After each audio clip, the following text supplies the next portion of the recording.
convinced that dating had to be this complicated thing, like some kind of puzzle that only certain people were built to solve.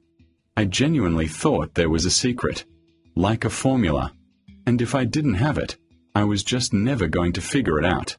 I don't know when I started thinking like that. Probably high school. You know, watching everyone else pair off and thinking, okay, what do they know that I don't know? And here's the thing, I wasn't ugly. I wasn't awkward in like a crazy noticeable way.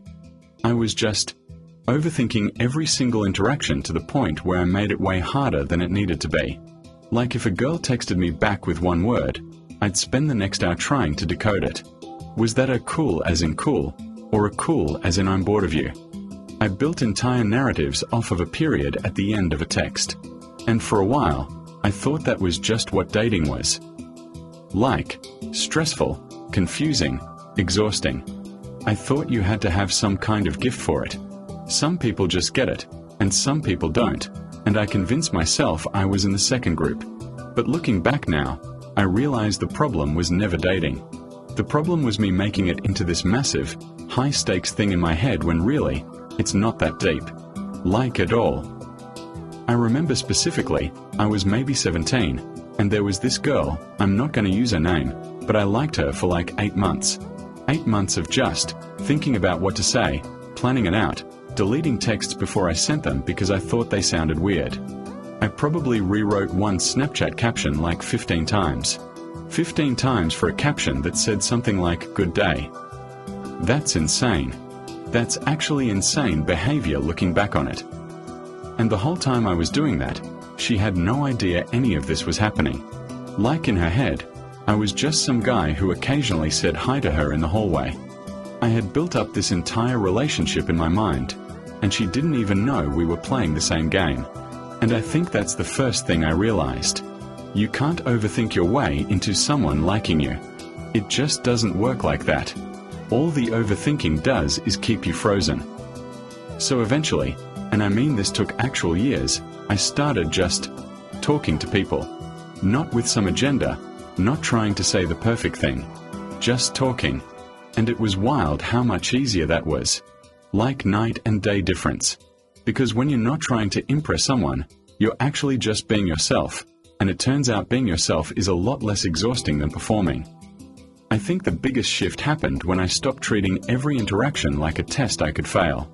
Like, I used to think if a conversation went quiet for a second, that meant I messed up. That meant they were bored. That meant I said the wrong thing. But most of the time, silence is just silence. People get busy. People get distracted. It's not always about you, which sounds obvious, but I promise you it did not feel obvious at the time. There was this one situation, this was maybe 2 years ago, where I met a girl through a mutual friend at like a group hangout.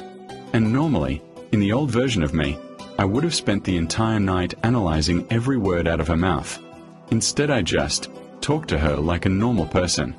Asked her stuff, actually listened to the answers instead of thinking about what I was going to say next.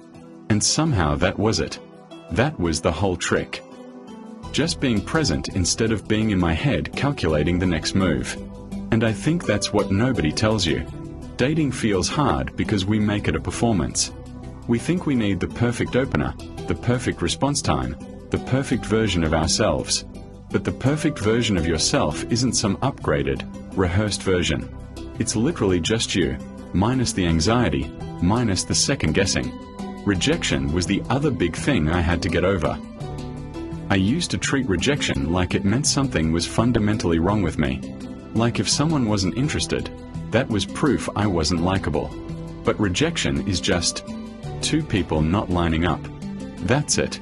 It's not a referendum on your worth, it's just timing, or preference, or 100 other things that have nothing to do with you being enough. Once I actually understood that, rejection stopped being terrifying. It just became information. Okay, that didn't work, moving on. I also had to stop treating every person I liked like they were the only opportunity that would ever exist. Because when you think like that, you put so much pressure on one interaction that you basically guarantee it's going to feel awkward. You're not walking in normal, you're walking in like it's the Super Bowl. Nobody performs well like that.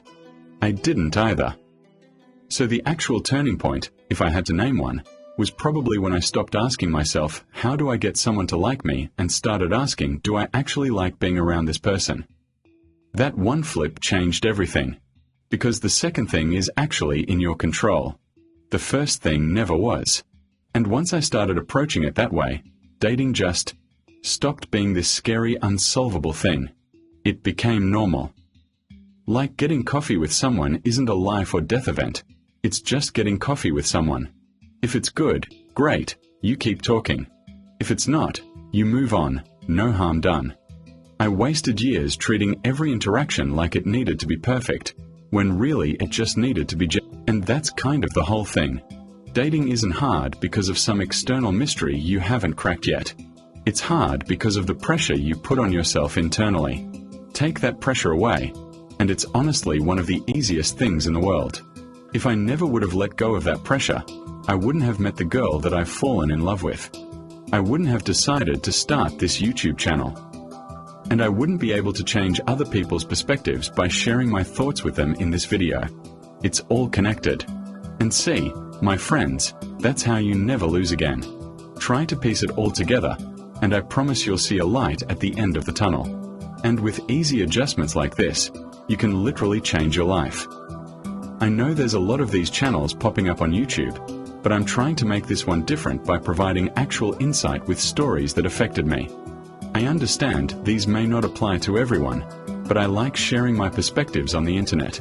And if it could help even one person, then I consider it a win.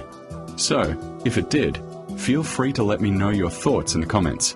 And that's it for today's talk, and we'll talk again soon.